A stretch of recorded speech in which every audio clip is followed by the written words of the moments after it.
In today's video, I'm going to share my top client management tips, focusing on systems you can implement to stay on top of your client work, deliver amazing results, and save mental energy. If you're a coach or an online service provider, you know that managing clients effectively can be the difference between a thriving business and one that's constantly scrambling to keep up. Hi, I'm Samantha, here to help you organize and systemize your business operations so that you can save time and mental energy and focus on what you love to do.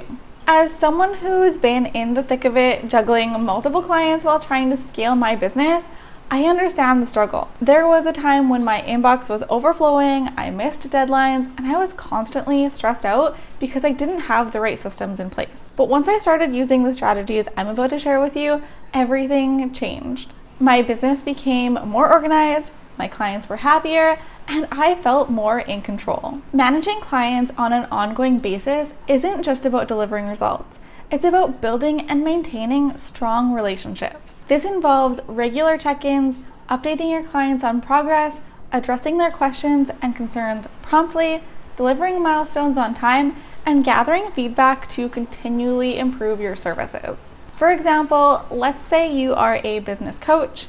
One of your clients is launching a new product and you're guiding her through the process. To ensure that she feels supported and informed, you might schedule a weekly check-in call to review progress, discuss any challenges, and plan the next steps. During these calls, you can provide updates, set expectations for the upcoming week, and make sure that she knows you're there to support her every step of the way. This kind of proactive communication not only keeps your clients happy, but also helps you manage their expectations, reducing the chances of misunderstandings or missed deadlines. Now let's talk about tools, because they make it so much easier on you. Work management tools like my personal favorite, Asana, are absolute game changers when it comes to staying organized and efficient. In Asana, you can create recurring tasks for those regular client check-ins I mentioned earlier. For instance, you can set a task to remind you every Monday morning to check in with your client about her product launch. You can also use Asana to track project progress and milestones. This is incredibly helpful when you're juggling multiple clients and projects because you can see at a glance what's on track, what's falling behind, and where you need to focus your attention. But it doesn't stop there. Asana also allows you to set up reminders for deadlines and important dates. This means you'll never forget a critical milestone or deliverable, which is key to keeping your clients happy and your projects running smoothly. Now, I want to hear from you. What is your biggest challenge when it comes to managing clients? Is it staying on top of communication, keeping track of deadlines, or maybe something else entirely? Drop a comment below and let me know. Asana is so flexible and customizable. There are different ways you can use it to manage your clients depending on your business model and preferences. The first way is by using your account for admin work. You can keep everything in one account and organize your projects by client, and within each project you can break down the tasks into categories like communication, deliverables, and deadlines. This makes it easy to stay on top of everything without having to switch between tools or platforms. So what I do when I sign a client is I go and I create a new project under my client team. All right, so let's say that this demo space is called client, and then each of these would be client names. And then I love color coding. So I want to have a different color for each client so that when one of their tasks pops up on my task, then I know which client it is for, just to have that easy reference just when I see that color. All right, so now say I am signing a new client. So what I will do is I will open a new project. This will be client 3. And then what I would do is I would add a section for like info. I would add a section for onboarding. And then the tasks under here would be my onboarding process. And then I would have any pre-work tasks that would go here. And then the next section I would have is ongoing work. And then I would set it up like that. So as you can see, these are all going to be tasks that I do in my business for my clients. So all the back end tasks get done this way. If this looks like something you'd want to implement in your business, I've got you covered. You can get my exact system templates for Asana in my Asana Essentials Toolkit, which will save you hours of setup time and help you get organized quickly. Go to samanthakasbrick.com/AE to get started now. The next way is by setting up a client portal. If you want to have your clients in your Asana account, you can give your clients access to their own project or team and set up a client portal within Asana. This allows your clients to see the progress of their projects, access shared documents, receive tasks from you, and communicate with you directly within Asana. It is a great way to keep everything transparent and ensure your clients are always in the loop.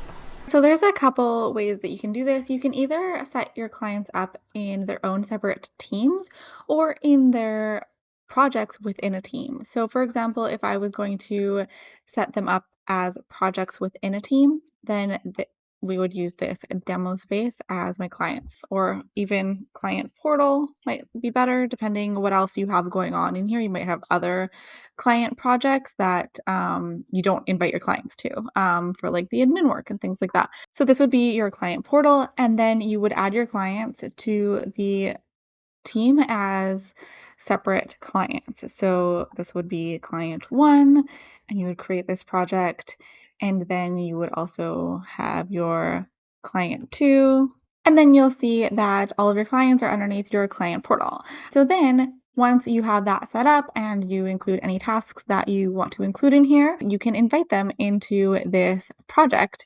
You can go up here and you can add them by email. If you're just using the free version, then you don't have much options. If you're using a paid version, you can decide what they will be able to do within their project, but you probably want them to be able to edit anyway so that they can mark tasks as complete when they have completed their tasks. That's partly probably why you're inviting them into your space in the first place. If you invite them only to this project, they can only see this project. They cannot see the other clients' projects within this team. However, if you do want them to have access to an entire team, you can also invite them on that level as well. So in your team here, you can invite them this way, or you can add a member here, and then they will be able to view all of the projects within that team. So you can also set it up that way. So you can have, if you have multiple like big projects going on, you might want a bigger space and more levels of organization for them.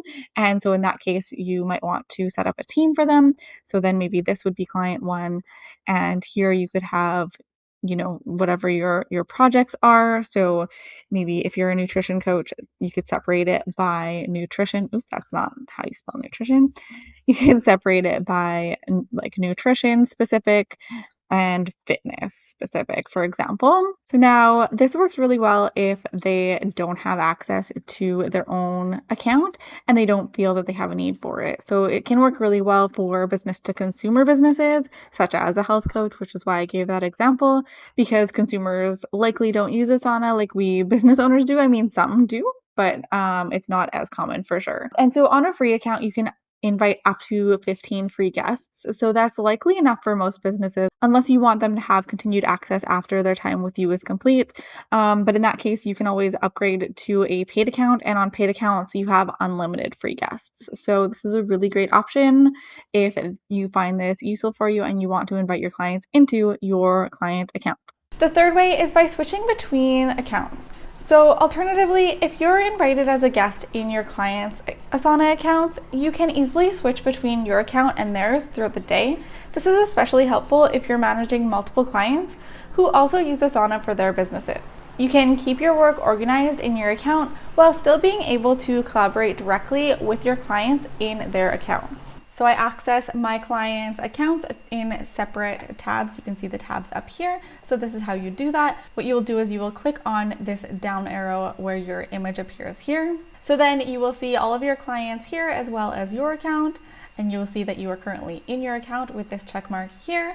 So what you can do is click on one of your clients. You'll see they're grayed out because I don't want their information displayed, but so I'll use this as an example. This was the workspace that I had before I switched over to an organization. When you switch over to their tab like this, pretend that this is one of my clients' accounts. So it's actually really great. Asana just introduced this tabs feature. It used to be that you used to have to open a whole new window, and then you'd have to, go down here and toggle between the two windows. But now you can just toggle between the two tasks, which is much more convenient, saves time. I'm all about that. Now let's talk best practices, because having the right tools is just one part of the equation.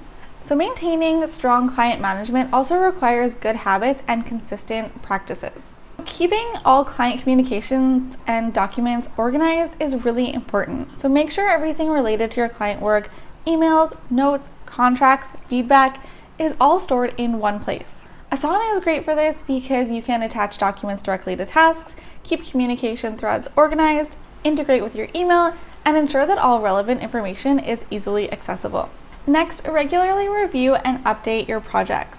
Make it a habit to review and update your Asana projects regularly. This ensures that nothing falls through the cracks and that you're always on top of your tasks. Set aside some time each week to go through your projects, check off completed tasks, and adjust deadlines or priorities as needed. If you want to get organized and take your client management to the next level, trust me and start using Asana. You can get started with your first system with a free resource I'm offering you, my Asana SOP bank system. You can plug it directly into your Asana account and start using it immediately. Go to samanthacasbrick.com/SOP to grab it now, or click the link in the description below. Managing clients doesn't have to be stressful or overwhelming. With the right systems and tools in place, you can stay organized, keep your clients happy, and grow your business without burning out. If you're ready to start setting up your clients in Asana, click here to watch my full tutorial on how to set up your clients in Asana. Alright, thank you so much for watching this video. I hope it was helpful for you, and I will see you next week. Bye.